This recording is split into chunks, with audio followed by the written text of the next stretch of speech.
Wire.com sent us exclusive video from the scene at the time. She also, it turns out, spoke to the bus drivers there involved too. Just before the explosion, a strange car got through the militants' checkpoint. They said they were bringing snacks for the children. Then they got out of the car and started shouting, "Who has children? Bring your children here." The kids have been under siege for so long, they hadn't seen biscuits or crisps. They played on their emotions. People had been stuck on buses for 48 hours. The rebels didn't let us out. And in that time, we were only given 12 loaves of bread for everyone. So when the car came with food, everybody rushed to it. There were Ara al-Sham and Jabhat al-Nusra, and some factions from the Free Syrian Army. When the blast rocked the area, people rushed away into the woods, but militants surrounded them and brought them back to the buses. The suicide bombings thought to have killed more than 100 people in total. Many of those victims, as you said, were children. Here's what some other witnesses told journalist Vanessa Beeley. حالة ذعر وحالة خوف والله إن شاء الله ما بتنذكر ما بقى بتنعاد.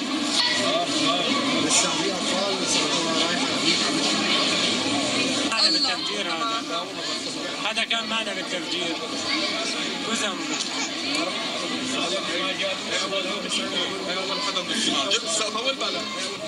في عيال مخفية ما عم نعرفها وين، من ضمنهم سلفة اللي معها صبي وبنت.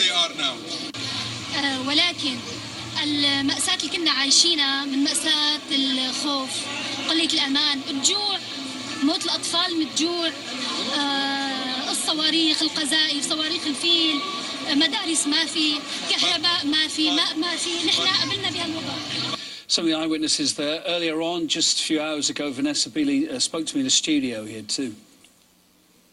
We arrived in Aleppo on the day of the explosion, so actually I got the news as we arrived at the hotel, which was horrifying on so many fronts. So to hear that these people had finally been evacuated, but then had met with this horrific, I mean, it's hard to find the words to describe it, fate, when they arrived at Rashdin, mind-blowingly horrendous, and of course downplayed and systematically absolutely ignored and the people dehumanized by corporate media in the West.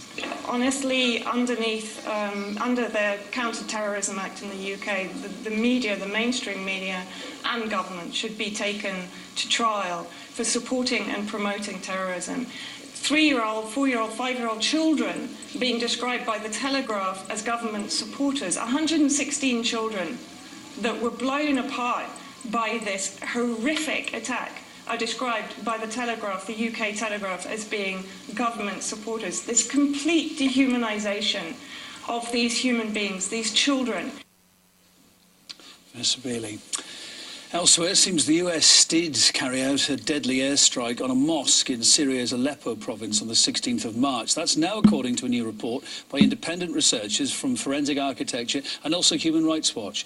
The strike took place as worshippers were gathering for evening prayers. The Pentagon, though, all the way along the lines, denied its planes had hit that mosque. They stated that they did, though, target another building, albeit only just 15 metres away, where they say al-Qaeda members were reportedly meeting at the time. US officials also stated that no damage was done to the mosque itself. But the new analysis used images of the building both before and after the blast, plus eyewitness testimony, to try to reconstruct what actually happened. We obtained a video of the building recorded 2 months prior to its destruction. On the roof is the adhan speaker, used for the call to prayer. A sign next to the entrance reads, Sayyidina Umar ibn al-Khattab Mosque. We asked a local photographer to document the interior after the strike. The mosque's entrance sign is still by the door.